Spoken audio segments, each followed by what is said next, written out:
So my question for you, Donovan, is what is the relationship between brand and business? And do we potentially overdo it with brand? Are we like too concerned with building like ecosystems of belief around brand when what we should really be doing is shooting for like mental availability and calling it a day? Yeah, I think it's multifaceted, right? So the idea of building a brand is still critical in my mind. I think when we talk about activating a brand and talk about activating media and advertising in support of a brand, that's a kind of a different thing, right? So, you know, brand. I think we kind of said this, or you said this a few minutes ago. Is like, you know, building brand is really like creates is created through a series of assets and data over time, right? And so some of that is a physical, like creative execution, right? Like there's cool ads, there's cool experiences, all those things. But then there's the behavior too, right? And so like how brands show up, what they actually produce, how good it is, how um, well priced it is, which gets into some other like things that live outside of the world of media and advertising, but still plays a role. It has an effect on like broader marketing, right? Like supply chain operations, all that stuff that like ultimately does have an impact on how the end product gets to like people's like in people's attention sphere, if you will. And so I wouldn't say that people are, there's not there's an overinvestment in brand per se, but I think that sometimes at companies can over index on brand to solve problems that marketing and advertising aren't designed to solve for, right? So, and I think that like when to your point about the surveys, I think it's interesting because I feel like in past experiences, I've seen surveys that are directly tied to people's online behavior, right? Like people are like going to a brand's website and the goal is to like buy a product. And Mhm. they'll tell you they want to buy one product, but when they're confronted with the decision to actually transact, they buy a completely different product. And it's because, they want to aspire to buy, you know, product A, but like the reality is that like the functional requirements for product B make more sense for them. Yep. And like, and so and that goes back to the point. Sorry, I keep connecting dots over this conversation because it's a very much Well, connected that's good. conversation. Yep. But John talked about like internal validation and external validation. And, when consumers think you are like capturing their information or like kind of receiving data on them, they are telling you the thing that they aspire for you to see them as through the lens of your Mhm. brand. But Mhm. then they will have to make different decisions that actually have tangible impact on how their day-to-day lives kind of need to play out. And I think that's a really tricky tension because as the business doesn't, at the end of the day, doesn't really care if you buy product A or product B if you're buying one of their products, right? Right. But when you get to but then when you get to like the nuances of business, sometimes if you're saying like, I ran this campaign, the goal is to drive sales of product A, but what happened is like, we ran this campaign and we saw like, kind of comparable sales to, people that weren't exposed to this, but we saw this really interesting halo or lift in, product B. And now you're like left with the data that's super confusing because Mhm. the data is that you have is showing you what actually happened, but it's hard to tease out like why it happened. And I think that thought process around like the consumer who's inherently irrational, we know that from any behavioral science, consumers do not behave rationally. Right. A lot of other variables and factors that drive how people ultimately make a decision. Um, it's really hard to then really use all of this data that is being created in seconds and milliseconds every day and every year to tell 2 a meaningful zettabytes. 2 zettabytes of data. 2 zettabytes. And so that's the I think that's where you have to kind of triangulate a lot of information that lives out in the world, right?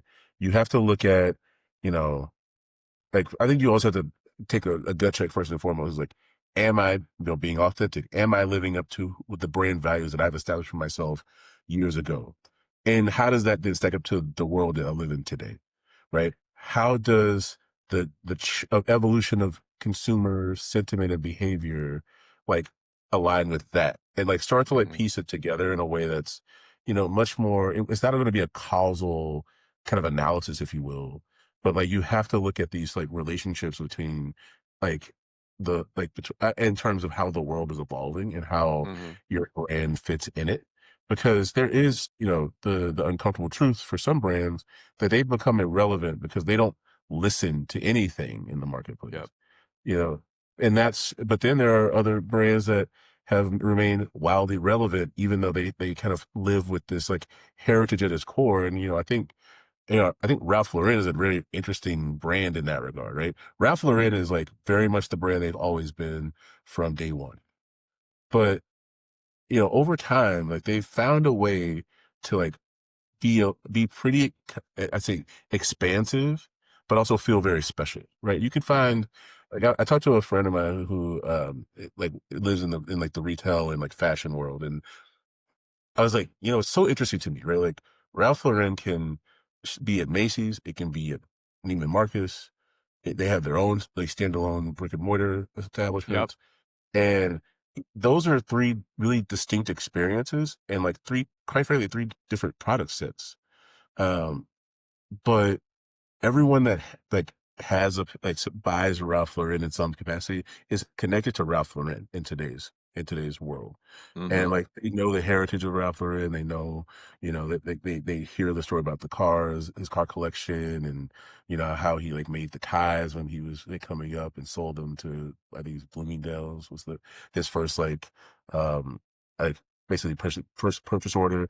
Like people connect to that story, but like there's such a multicultural lens on Ralph Lauren. There's such a Mhm. broad innovation of like the kinds of like things, of programs and initiatives that that the company attaches themselves to, and it still feels modern, even though Yeah. the brand is inherently classic.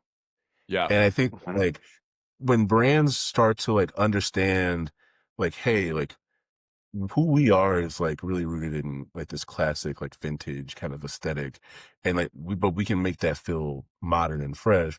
Like if one, it feels authentic, two, it feels like they've listened to the customer, they've looked at the data, they figured out how to like, even if it's something as simple as like shapes and silhouettes that they evolve, like it shows that they're like they kind of they have a pulse on culture, right? But they're So not good. for who they are. And so I think And I that think that's a lot of data that someone is looking at, that's like, oh, okay, like if we did this, we're gonna do boot cut now, we're gonna have more relaxed fits, and now we're gonna have play with these like things. You start playing with just little things, and all of a sudden, like you've modernized the brand, quote unquote. Uh, but again, you're not you haven't abandoned your ethos and your brand beliefs. And I think that like that's, and I guess the only thing I will say is that that's probably the easiest category to do it in, yep. because fashion is cyclical, and it is also a higher price point product overall, like and like better margin product than maybe a CPG product, right? Which gets very Yep. tricky because the utilization of that is so functional, And oftentimes all yeah, and toothpaste. maybe also like the category rewards mythology in the same way like some auto certain segments within auto also reward mythology, like I think about like the Porsches of the world. And it's like when you were talking about Ralph, here's what I was thinking. I actually don't know anything about Ralph's car collection, and I don't know the story about his ties. But what I do know is like if I hear the word Ralph Lauren, I go rich people. Um, Rich people play polo. Rich people wear purple ties, maybe, I guess. I don't know. But if you tell me Ralph Lauren, I'm like, that's what rich people wear. And if I want to perform to the world, if I want people to think I got a little bit of taste, a little bit of money, whatever, that's in my set. Even without knowing all the nuances of the backstory, in the same way that like people buy Porsches when they get enough money to buy a Porsche because when they were kids, they saw magazine ads or movies or movie stars driving Porsches or whatever. It's like there's a time element to that brand creation, and so, like, if you had a client who was like, "That Ralph Lauren story you told on the Creative Bias podcast was so great, I wanna do that." You'd be like, "Alright, you got 50 Donovan. years?" It's like, it Yeah. takes a long time to seed that mythology. John, I feel like you had a point you wanted to make on this, and if not, Yeah, I that's mean, fine. I think the original question, does brand matter? And I think that it matter. I feel like it's going to matter more than ever before. If we pull back as an enterprise owner or controller in a publicly traded company, um, and think about, I'll share some personal anecdotes about what's going on with some of the clients and just how dramatic this change has been in the last, like, call it 3 to 4 years, the problem sets that they're dealing with, and also the expectations of quote unquote marketers or brand owners within the enterprise are dramatically changing rapidly. Forrester did a nice report on the types of marketers out there, and they have a nice four box on it. There are some sort of like business as usual marketers trying to get attention for the company as it is. And then there are others who are actually tasked with innovating the company itself, growing innovations, market adjacent development, things of that nature. And I really think brands got a really important role inside the company, and I don't know that that's uh, divorced from what it means in terms of radiating out into culture.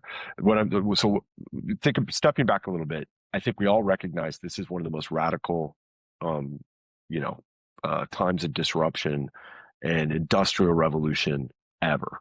Things are happening at an incredible clip. Yes, it's often sort of uh, blamed on AI and technology, and that's a big part of it. But you also recognize that getting into production of a new, we have all these new products. Look at Grasso olive oil, just out of nowhere, just killing it. I think that I maybe misnaming that, but like just brands are coming out of the blue, just shooting up out of nowhere. So you have all these sort of field of new companies coming up and all of these new opportunities for businesses to get started and get going quickly. Poppy selling for $1 billion, all of these brands just kind of out of nowhere. And so legacy brands are being tasked with how do we not just stay static, but move into new markets, develop or acquire, or all of these kinds of things. And you're seeing a lot of work did a really nice article about how brand is moving from sort of the candy coated shell of the enterprise as it is to the engine inside of it that's going to Yeah. inform what it must be. And that has a really powerful role that I think gets lost a little bit in the conversation of like how are we getting end consumers to notice us. It's a little bit of like, what do we have permission to do, or maybe said another way, what can't we do based on what promises we've made in culture based on our brand, and what choices are we making that are fracturing that meaning, and what choices are we making that will actually accrue more value. There was an EY Ernst Young article recently, and I think it said something really interesting. It says if you go to any enterprise and ask like for their definition of profit, you're going to get two or three different models. Like you're going to get two or three different sort of general accounting practices, Yep. proved values of what profit is. But you go to any company and ask them what's the value of your brand, and you're going to get 1,000 different answers. 100%. And one of the things that I found interesting is that when a company, the brand's value is often rolled into something called goodwill value when a company is acquired. There's really no quantifiable sort of definition of like what is that brand's value. Right. I think that's going to change. I think we're going to start to get to some sort of agreed upon value as it moves closer to the center of the company as a compounding asset that is one of the only things that can truly help create that mode of differentiation around companies that are competing in an increasingly commoditized world. I mean, what's the difference between a Dell PC and a Mac? Okay, operating system, a lot of things, but generally, It's or a brand. Samsung phone and an Apple phone, generally, we all have our preferences on operating. They're pretty good, right? Yeah. Cars are pretty good. So how do you create and imbue inside the enterprise an emotional contract with your internal consumer people and your external consumers that creates differentiation, but also powers innovation? So I think brand is only really, really starting to be seen center of the enterprise is a much more important tool for all of those changes that companies are going through right now. And I think that if what you sort of posit is true, and I think it is, then what we have to get better at as marketers is not looking at brand as a lump and being like, how can I value brand? Well, I don't know. What are the components of brand? Because there, you should be able to break it into parts, and you should be able to be like, part of brand is availability physically or distribution availability. So, like, how do you buy Yep. this brand? And if I can buy this brand in 19 different ways versus my competitor, you can only buy it in 11 different ways, then I'm winning. And so I think we have to get better at valuing the components of brand. And I'm gonna come back to business for a second because I don't love the conversation that people used to have about like, should we spend more on brand or what's the right balance between brand and performance marketing? I don't like that's so who cares? Like it misses the point. When like I'll go back to the beginning of the podcast. When I came into the business, what was the currency of the business? We had budget, we had dollars spent, we had Nielsen ratings, we had like audit bureau of circulation, and we had sales data. And you would try to like people would try to piece those together in a market mix model and decide what worked. And the fallacy of that is the easier stuff to measure always gets rewarded in the models, right? And so like the TV stuff always tells you it works because that's the most data. Now we have so much more data about like how component pieces of your marketing mix work, but like not much more certainty around the outputs of that. And so like with all the available data we have, only 30% of marketing executives say that they're extremely confident in their attribution models telling them the truth. And the same number, only 30% even say that they're confident in their comms mix, their communication mix, their marketing mix. So, like, we have all this data, we have all these years of like doing this, and yet only a third of people feel like, you know what, I'm spending my money in the right places. And that is where I feel like we do ourselves a disservice when we reduce things to talking about brand versus performance. It's like, no, like we need to get way more specific. Are are you seeing any movement, Donovan, in the landscape to like get more specific at actually valuing those pieces? Yeah, no, I think there's a systems kind of measurement solutions that people are kind of exploring to crack that code. Because I think, the first thing I want to be, candid about is like I think the amount of data that came to bear, over the last decade and especially, like was a bit of like a deluge of stuff, right? Like people are like, what do you do with it? We have so much of it. It's so fast. It's real time. Let's like measure everything like weekly and daily. You're like, that doesn't even make sense for how your product's purchased. So Right. like, why would we ever do that? And so, but thinking about, the idea that you have these groups of these, call them like cohorts or clusters of consumers in the marketplace, right? Like, and they all represent like your addressable audience. But like at the end of the day, like they all, you can start to get you today we have the ability to start to tease out like all of these, call them micro segments or sub segments of our cultural segments that live underneath like the overall like brand purchaser kind of umbrella.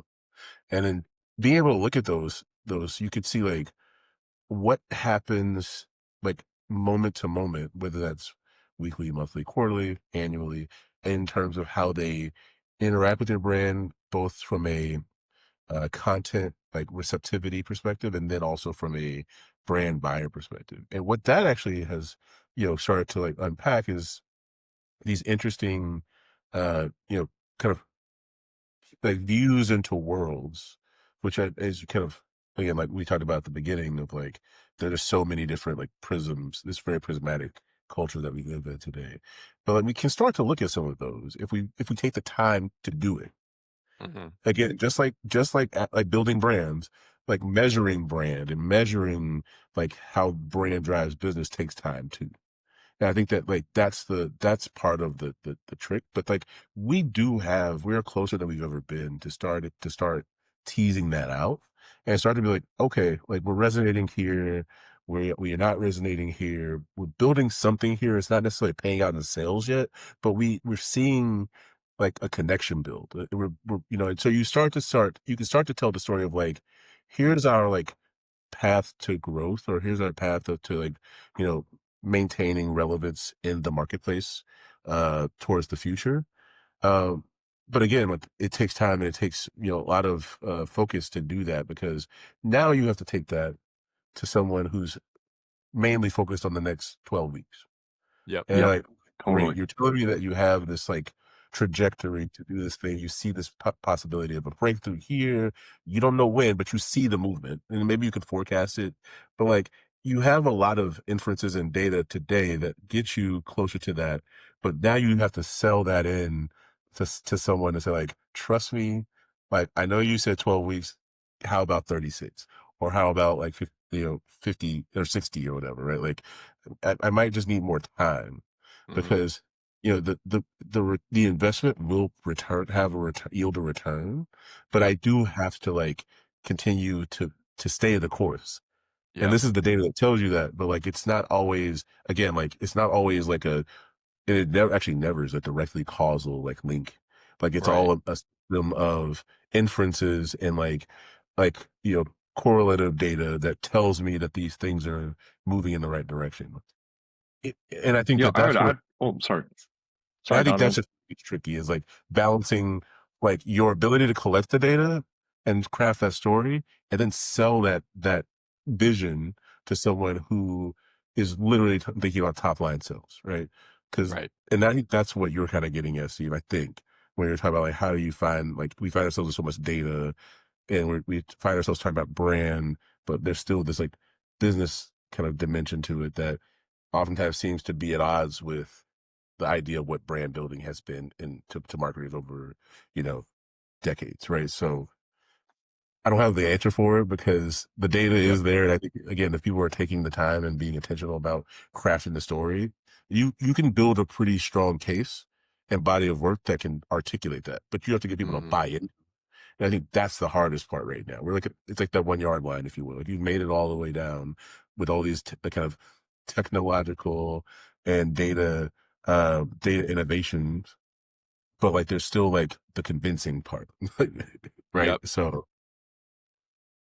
sorry, John, you John. were You Yeah, I was gonna, no, I think he's dead on. And I was gonna add, like, I feel, on the creative agency side of that, we do media as well at Cole McCoy, et cetera. It's also just, I think the big play is to understand, with that understanding of those audiences and those congregations, where do you have a disproportionate opportunity to really win with what your brand is about, right? So, like, you're seeing, and I think this, and we're all talking, and there's terms of art everywhere in our conversation today, right? So let's Mhm. just talk a little bit about how I'm thinking about the conversation. It's not just about like, hey, we see an audience, they're on their devices, they've given us a much more sort of again, a disproportionate share of wallet historically. We think there's a propensity to buy there. There's like, all that makes sense for how you're directing messages in media. But I think it's also like the step that we're trying to take at the agency is like, how do we actually birth the idea Mhm. itself in that environment? How do we actually create a concept that is directly intended to be received in that experience and in that context? Let me give you a couple cases in point. Yeah. We work for Lazy Boy, a brand that we redesigned and reinvented over the last couple of years, and I, this is the point where if my employers don't hear me say winning Ad Age's top five rebrands of 2025, so I'll be in trouble. So, like, we're doing something about this, and the oversimplification of that. This is a brand that historically really tried to play the style first game in home furnishings. They had always really gone out to market with a bunch of celebrities, almost authenticating the look of it. And they had not celebrated what they really actually invented back when, which was the comfort of it. And so, my dumb brain is like a Birkenstock Boston is stylish not because of its aesthetic. It's stylish because of what it does as a comfortable shoe. And then it Mhm. became, function over form kind of thing. So long story short, once we unlocked that this is what this brand is about, this unnatural, and this is true, by the way. I'll put a promo code at the end of this podcast so you can get you get a couple of Lazy Boys for a discount. I'm joking, but if you've not sat in Lazy Boy furniture, and I'm not talking about just the recliner, I'm talking about the way they construct all of their furnishing. It is an unnatural level of comfort that you're seeping, so you're sort of sinking into. But in any case, like, so that's the concept. Where and how do we want to activate that in culture where it has a much more resonant sort of response? So we have two big activations that kind of were the first year of this. And the first one was what's a conversation going on out there that we can already tap into? A lot of like, where is that energy already assembled? Like, Yep. instead of trying to create energy net new through our marketing and messages, where is very, very potent pockets of energy that we can tap into for a disproportionate response from that community, from that culture? First one was this concept of that was really coming out of a backlash to taking all the RSVP and yes to all the invites we got out of COVID. There was a Mm. backlash to that called JOMO, or the joy of missing out, right? There's like, I don't want to go anywhere. I don't want to fuck with this. Sorry, I hope we can swear on Creative Bias. I'm not sure if we can or not. Abso-fucking-lutely. Yes, Great, you great. definitely can. So they're all, the feeling of like, hey, I'm canceling the plans on a Friday. There was a huge, potent conversation about JOMO. Like, great, let's activate that with a branded product we called the decliner. And it was this product that when you pull the handle, it's going to generate an artificial funny excuse for you to say, yeah, no, I can't go out. And that thing we launched out into culture with very little paid media, and very little paid anything. And it just went gangbusters. It just really reframed the role of the product as to what it does in culture. And then the other one, the opposite version of that is like, where should our brand never play? And Mm-hmm. that is at altitude. Where should you never recline? On a plane, and tapping into that debate of to recline or not to recline. We Yeah. did this whole program called Ban Reclining that got 500,000 people to sign a petition, which I honestly will say that I thought that was a gimmick. Nobody's going to sign that. I'm like, that's it. Nobody's Right. going to take that action. But it just shows you how loaded that cultural conversation was. And by For sure. tapping into it with a notion of like, don't do it there, do it here. You can kind of tap into these things. So it's to what I'm getting at is will you think about Donovan's point about how you can go out and create audiences and understand that their signals, their attributes, their characteristics, their context give you a better sense that they're going to receive your message. That's absolutely one part of the equation. The other part of the equation is where and how can we birth the idea in that Yep. environment so that and what energy already exists there so that we can activate that in a way that creates scale from the resonant response. And that to me is, I think, where our creativity in the multiverse needs to go. Like, it needs to be less like creativity born at the center and Yep. distributed to those who we think will be more resonant. And it's like, no, no, no, no. Where are they? Bring the idea there and hatch it right where they are. I kind of think of this as like ant farms versus megaphones, right? We're not yelling at people. We're dropping contagions into the little pockets in an ant farm and asking them to carry it away and around based on how resonant it is, how built for them it is. And I think So, that's where we're going. so marketers as idea vectors. Is that Yeah, a the little thing? bit. It's just like where I mean, to me, it's like very Dale Carnegie. It's very Dale Mm-hmm. Carnegie. It's like you Yeah. can make more friends in 2 months by becoming interested in others than you can in 2 years by asking them to become interested in you. Yeah. So who's down with what you're already vibing with? Yep. How do you go bring them something that's shared ethos and Yeah. making something interesting just for them? Super center, super serve, go niche, go real deep with that Yep. audience, and it that itself has scale. It's kind of like, bad version of this is like Oprah's best show was her favorite thing show. Yep. Everybody loved that show. Everybody loved that show. They had the empathetic response to getting free stuff on that Yep. show 100%. because the energy of that was just insane. When the people were made aware that this was the Oprah's favorite, they almost, their heads popped off. The Right. energy of that was Right. so insane, and it just cascades out. Everyone's like, "Oh man, this is great." It's You kind of get a like that. cronut and you get a cronut Totally, and you get a cronut. totally, totally, totally. So like, I just create. We're really good at empathy as people. If you can see people who've just had a really cool experience, built by a brand.